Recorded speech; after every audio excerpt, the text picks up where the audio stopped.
Maybe you're interested in what different types of pay an individual could possibly receive while serving in the United States Army. Well then, stick around because that's what I'll be explaining in this video.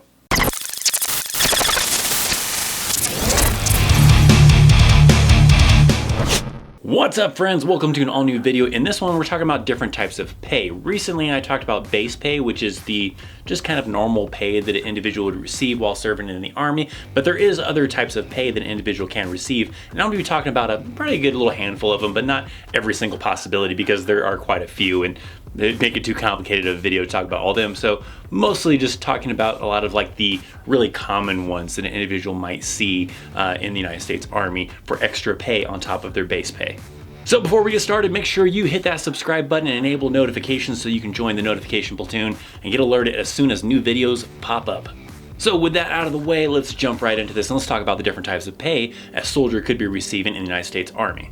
So I've already talked about the really main one, that is base pay. Base pay is based on the rank, the pay grade that an individual is. So a person who's an E1, which is a private, is going to get paid obviously much less than, say, a staff sergeant, which is an E6, or even an officer like O1, O2, whatever the pay grade is, because it's specific to that individual's pay grade and how long they've been in the service as to how much they're going to make per month.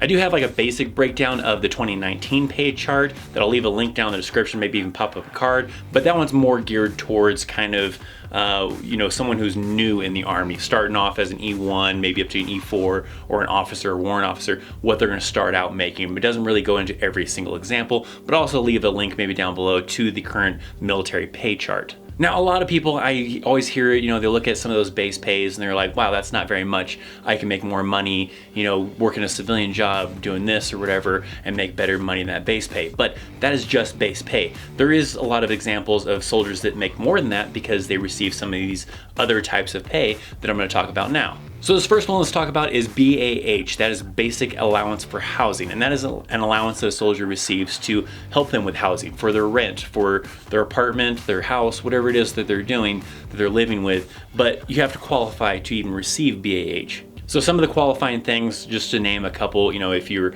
married, you're going to receive BAH and you're living off post. If you are an officer, if you're a senior enlisted, non-commissioned officer, like maybe like an E7 or like a sergeant first class, first sergeant, that kind of thing, you might receive BAH.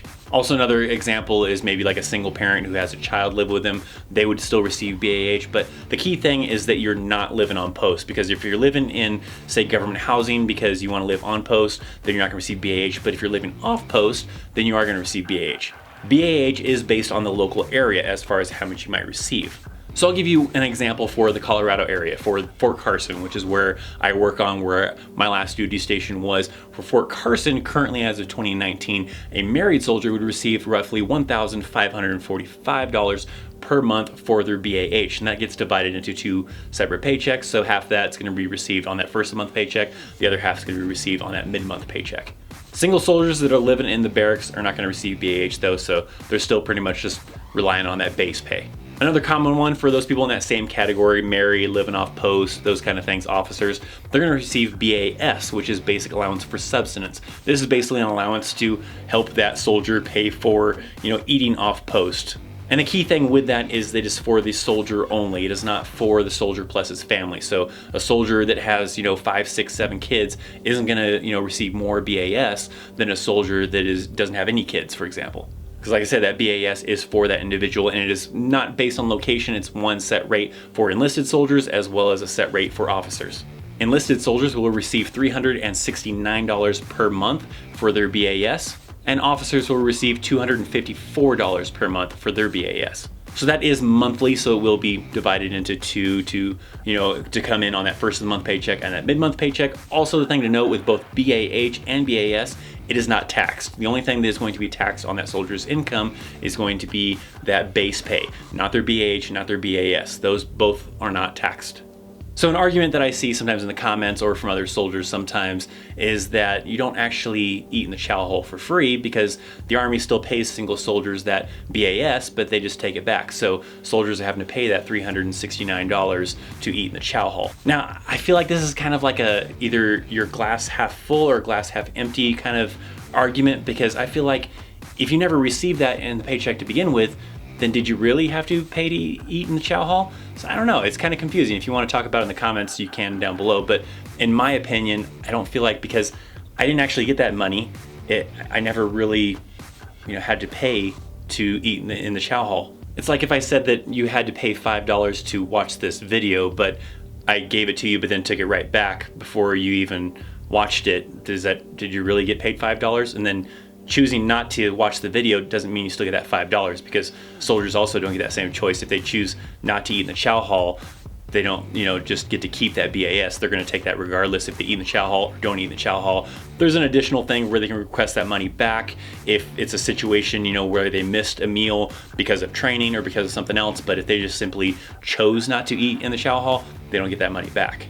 So that one's kind of debatable, I guess. I don't know. I guess it just depends on your personal opinion on that. Another common thing that a soldier will receive, for enlisted soldiers at least, and that is going to be a clothing allowance. The clothing allowance is kind of meant to help a soldier replace uniforms that have gotten old and worn out, maybe certain gear like their boots or a belt or even their dress uniform, whatever the case might be. This clothing allowance is intended to be able to replace items that have worn out. This is an allowance that a soldier receives once a month on their anniversary month. So like for my example, when I was in the Army, I came in the Army in August, so usually my August paycheck was always my little extra kind of paycheck that I also received my clothing allowance with my base pay.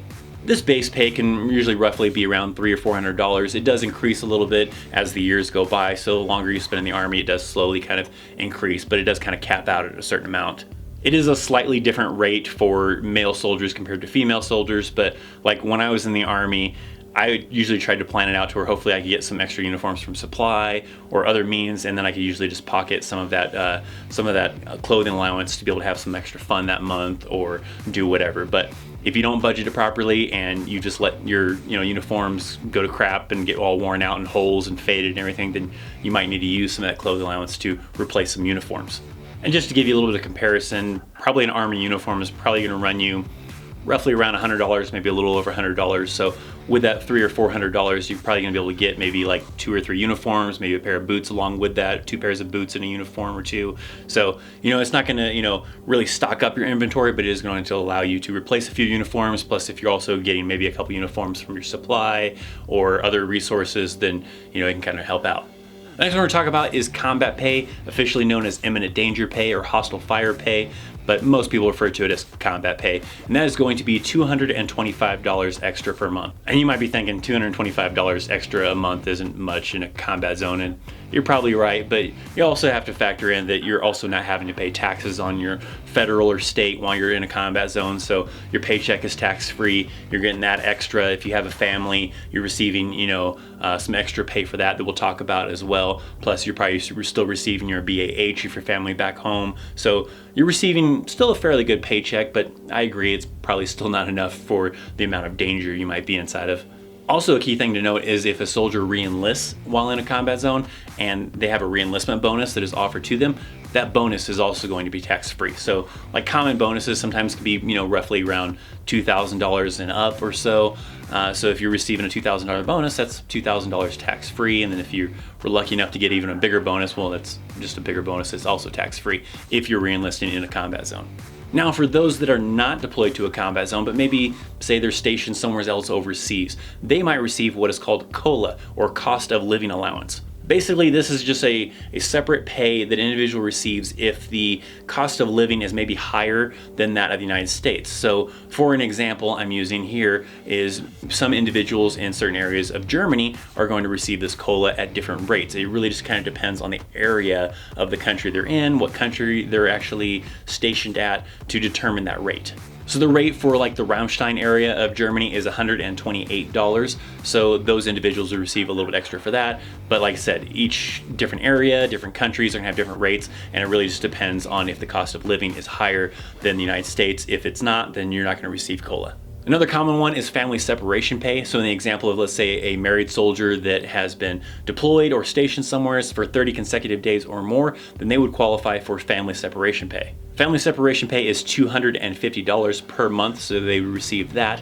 Let's say an example of, sometimes if you're in a field environment for 30 consecutive days or more, most units try to usually, cut it short of that so they don't have to, do that extra paperwork to allow these married soldiers to receive family separation pay. So most, field problems are going to be like a little bit less than 30 days or exactly 30 days or whatever the case might be to try to avoid that. But maybe like someone who is, stationed in Korea where they're not allowed to bring their families with them in most cases for Korea. So that would qualify for that. On a deployment, they can't bring families with them, so they would qualify for family separation pay. But if you say you got stationed in, let's say, Kansas, and you didn't want to bring your family with you, that doesn't qualify for family separation pay because that was your choice. It wasn't the Army forcing you to not be able to bring them. If it's a situation where you just can't bring your family, then that would qualify for it. But if it was by your own choice, you don't qualify for family separation pay. For soldiers that can speak another language, you can receive extra pay based on how fluent you are in that other language. The amount of languages you can speak can also help out.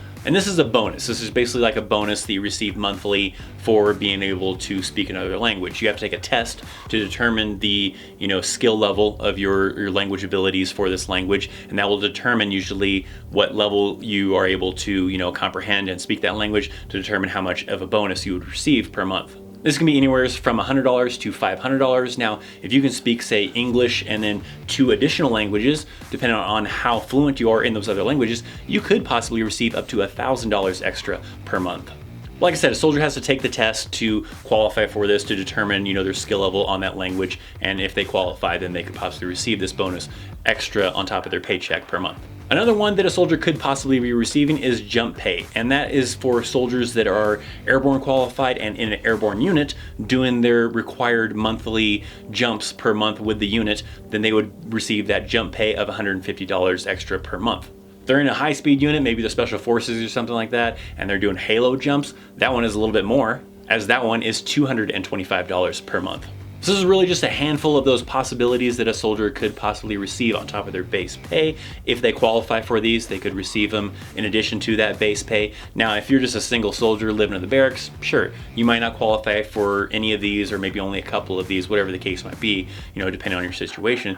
But you can't really look at, just that dollar amount of that base pay, because especially if you're a single soldier living in the barracks, you're not having to pay rent like you would in the civilian world. If you were working a job, you'd have to get an apartment unless you're just living with your parents forever. You're gonna have to pay utilities, you have to pay medical expenses, medical insurance possibly. So you also have to weigh those factors in too. Don't just look at that dollar amount that's associated with that base pay of a single soldier living in the barracks.